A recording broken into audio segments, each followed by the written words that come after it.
지금 바로 미국의 공중보건 논쟁 전반에 걸쳐 폭풍이 몰아치고 있습니다.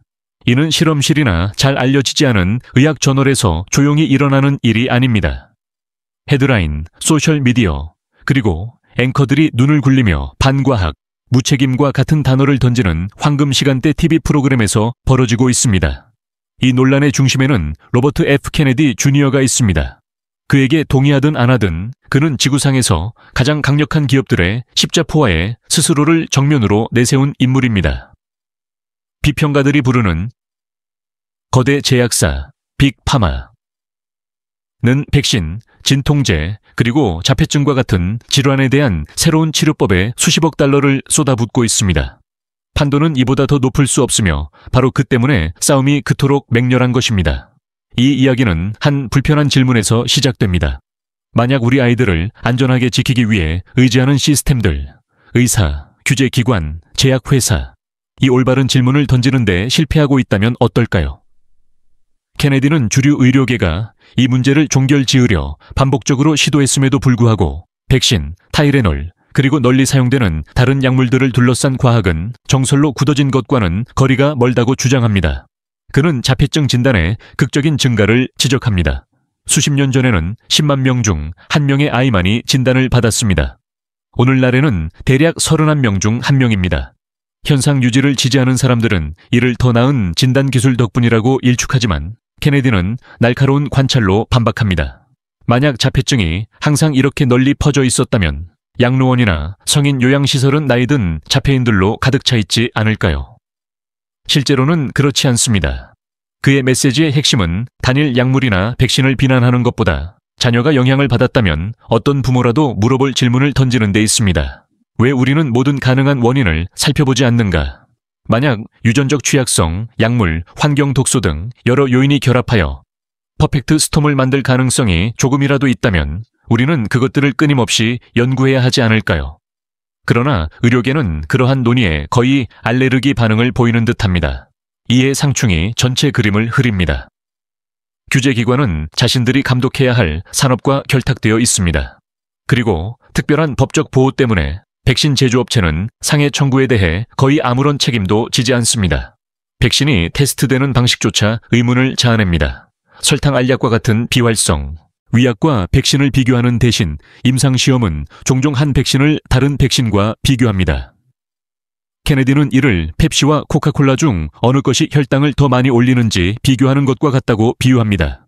둘 다 카페인과 설탕을 함유하고 있다면 실제로 얼마나 큰 차이를 발견할 수 있을까요?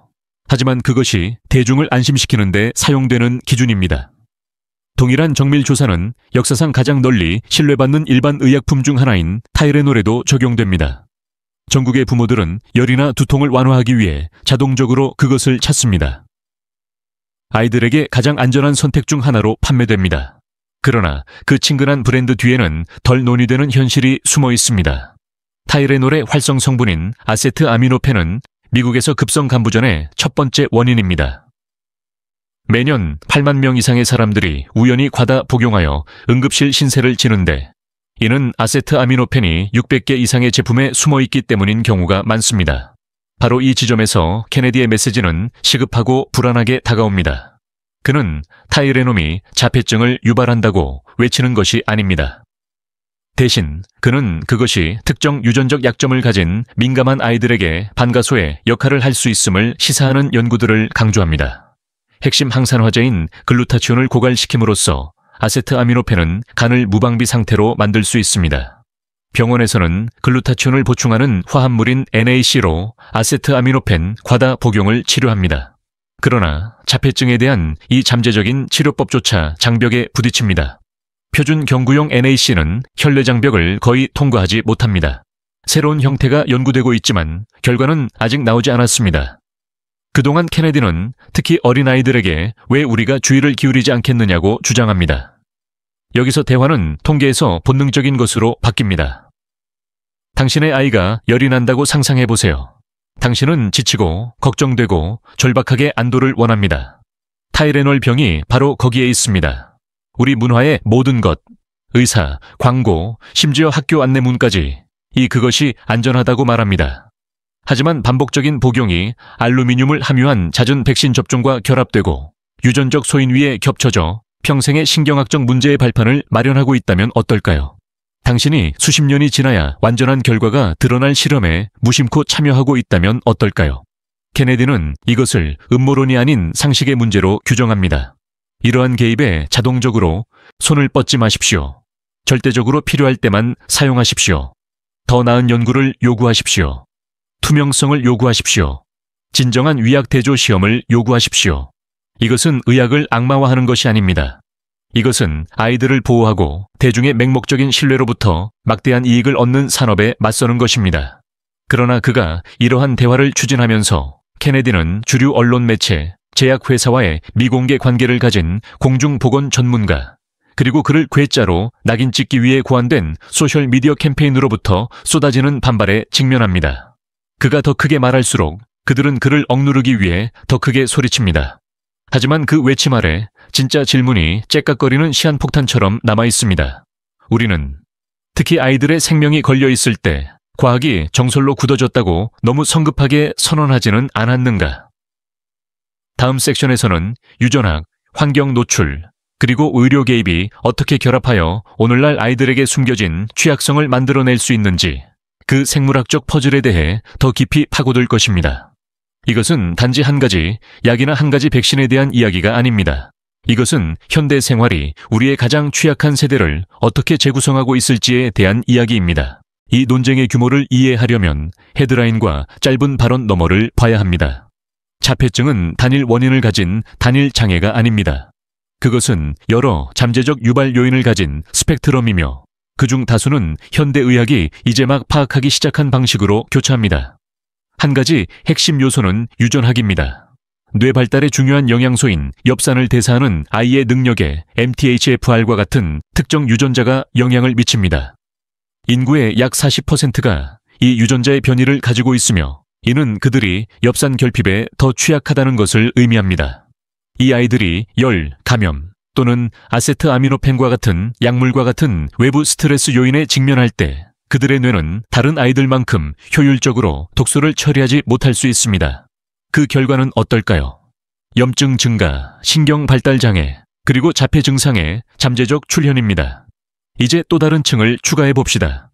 타이레놀의 광범위한 사용. 부모들은 열, 두통, 경미한 통증을 치료하기 위해 그것을 신뢰합니다. 많은 경우 효과가 좋습니다. 그러나 신체의 주요 항산 화제인 글루타티온을 고갈시키는 아세트아미노펜의 메커니즘은 아이의 간과 전반적인 해독 시스템을 약화시킬 수 있습니다. 여기에 일부 알루미늄 화합물을 포함한 잦은 예방 접종을 결합하면 민감한 뇌에 여러 스트레스 요인이 집중되는 것입니다. 케네디와 일부 연구자들은 이것을 유전적 약점이 환경 노출과 만나는 퍼펙트 스톰이라고 설명합니다. 이것은 특정 제품에 대한 비난이 아닙니다. 이것은 이러한 요인들이 어떻게 복합적으로 작용하고 상호작용할 수 있는지 조사하라는 요구입니다. 흥미로운 연구 분야 중 하나는 신체에서 알루미늄 및 기타 중금속을 제거하는 킬레이션 요법입니다. 케네디가 인용한 신경학자인 콤브레 박사는 실리카 보충제를 사용하여 수개월 또는 심지어 1년에 걸쳐 뇌에서 알루미늄을 서서히 제거하는 실험을 했습니다. 이 접근법은 주류가 아니지만 예비 결과는 자폐 증상을 보이는 아이들에게 희망을 보여줍니다. 이것은 중요한 점을 강조합니다. 유전적 취약성, 잦은 아세트아미노펜 사용, 백신으로 인한 알루미늄 노출 등 여러 요인이 일치할 때 누적 효과는 단일 요인보다 훨씬 더 중요할 수 있습니다. 또 다른 퍼즐 조각은 엽산입니다. 그냥 엽산이 아니라 특정 대사 장벽을 우회하는 특수 형태입니다. 자폐 아동의 70% 이상에서 발견되는 상태인 엽산 수용체 자가항체를 가진 아이들은 뇌에서 엽산을 흡수하는 데 어려움을 겪습니다. 루카베로닌과 같은 합성 엽산 유사체로 보충하면 임상시험에서 언어, 인지기능 및 행동 증상에서 측정 가능한 개선을 보였습니다. 일부 연구에서는 IQ 개선이 20에서 50%에 달했습니다. 이러한 결과는 중요하지만 주류 의학은 종종 합성 보충제나 불완전한 증거에 대한 우려를 언급하며 이를 경시합니다. 그러나 B7, B6, B2, 마그네슘, 아연과 같은 보조인자와 결합하면 이 요법은 단일 대사 경로뿐만 아니라 여러 경로를 다룹니다. 유전학과 약물을 넘어 환경 노출은 지난 수십 년 동안 몇 배로 증가했습니다. 미세 플라스틱, 산업화학 물질, 더 높은 백신 접종 빈도는 모두 발달 중인 뇌에 추가적인 압력을 가합니다. 케네디는 이러한 누적 효과를 무시하는 것이 아이들과 부모 모두에게 해를 끼치는 것이라고 주장합니다. 이것은 공포를 조장하는 것이 아닙니다. 이것은 취약성의 생물학과 신경장애를 유발할 수 있는 메커니즘을 이해하는 것에 관한 것입니다. 또 다른 일상적인 의학적 문제인 열도 주목할 가치가 있습니다. 열은 천을 높여 침입하는 병원균을 익혀서 감염과 싸우도록 설계된 신체의 자연적인 면역 반응입니다. 그러나 우리가 아세트아미노펜이나 다른 해열제로 일상적으로 열을 억제할 때 우리는 이 과정에 개입하는 것입니다. 감염 기간이 길어질 수 있고 면역 체계는 강화될 기회를 잃게 됩니다. 케네디는 지속적인 화학적 개입에 의존하지 않고 면역 기능을 지원하는 미지근한 목욕, 비타민 D 보충, 아연, 엘더베리, 비타민 C와 같은 자연적인 대안을 지적합니다. 아이가 땀을 흘리며 열을 이겨내도록 하는 것과 같은 간단한 전략조차도 자연 면역력을 향상시킬 수 있지만 그러한 방법은 맹목적인 수능이 아닌 경계와 이해를 필요로 합니다. 분명한 것은 현대적 접근 방식이 종종 전체적인 평가보다 편의성, 기업 이익, 그리고 인식된 안전을 우선시한다는 것입니다.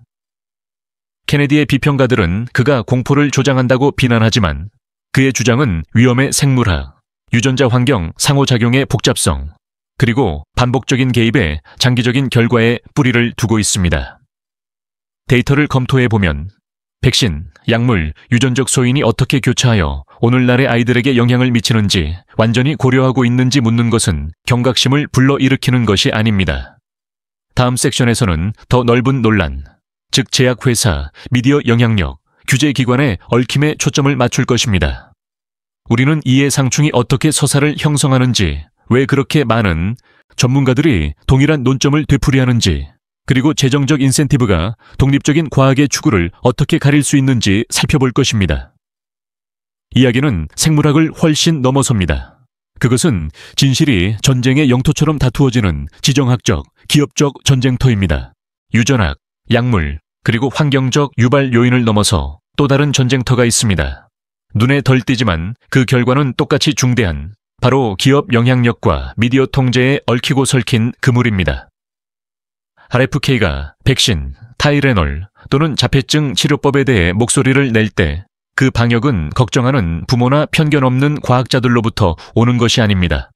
그것은 제약회사, 홍보회사, 그리고 그들의 경력, 명성, 은행 계좌가 현 상태와 깊이 얽혀있는 저명한 의료 전문가들의 네트워크로부터 옵니다. 케네디는 단지 일련의 의료 관행에 도전하는 것이 아니라 수십억 달러의 수익을 보호하기 위해 구축된 전체 생태계에 도전하고 있는 것입니다. 공개 토론에서 전문가들이 어떻게 포지셔닝 되는지 생각해 보십시오. 텔레비전에서 익숙한 이름들을 봅니다. 딩 박사, 굽타 박사, 피터 후츠 박사, 폴 오핏 박사, 레나 웬 박사, 빌 캐시디, 스콧 고틀립. 이 인물들 각각은 권위를 가져오지만 각각은 또한 보조금, 컨설팅 계약 또는 로열티 수입을 통해 제약 부문과 연결되어 있습니다. 예를 들어 오핏 박사는 백신을 발명했고 그 사용으로부터 계속해서 로열티를 받고 있습니다. 스콧 고틀립은 화이자의 이사회에서 일했고 여러 생명공학 회사의 컨설턴트였습니다. 그들의 목소리가 헤드라인을 장식하지만 그들은 누구의 이익을 위해 봉사하고 있을까요? 종종 그것은 대중의 이익이 아니라 그들의 연구에 자금을 대는 기업들의 이익입니다. 이 영향력은 서사를 형성합니다. 헤드라인은 과학이 정설로 굳어졌고 백신은 압도적으로 안전하며 확립된 견해에 의문을 제기하는 것은 반과학적이라고 주장합니다. 그러나 연구를 파고들면 그림은 훨씬 더 불투명해집니다. 많은 백신 연구는 진정한 위약을 사용하는 대신 한 활성 백신을 다른 백신과 비교합니다. 이해 상충 공개는 최소화되거나 작은 글씨로 묻혀 있습니다. 그리고 기업의 감독에서 자유로운 독립적인 연구는 드뭅니다. 이러한 연구에 의문을 제기하고 모든 변수를 검토하고 환경적 및 유전적 기여 요인을 탐구하려는 케네디의 주장은 수십억 달러 규모의 산업을 위협합니다. 공격이 끊임없고 종종 조직적인 것은 놀라운 일이 아닙니다. 하지만 이것은 단지 한 사람의 신용을 떨어뜨리는 것에 관한 것이 아닙니다. 이것은 대중의 인식을 통제하는 것에 관한 것입니다. 소셜미디어 캠페인, 홍보 메시지, 그리고 신중하게 선별된 전문가 논평이 함께 작용하여 반대 목소리를 잠재웁니다. 미디어가 케네디를 반과학적이라고 낙인 찍을 때 일반 시청자는 왜 그런 낙인이 존재하며 누구의 이익이 보호받고 있는지에 대해 결코 의문을 제기하지 않을 수 있습니다.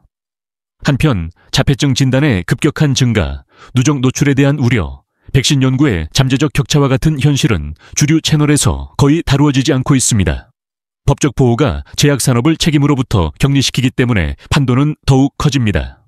대부분의 부문과 달리 백신 제조업체는 부작용이 거의 소송으로 이어지지 않는 환경에서 운영됩니다.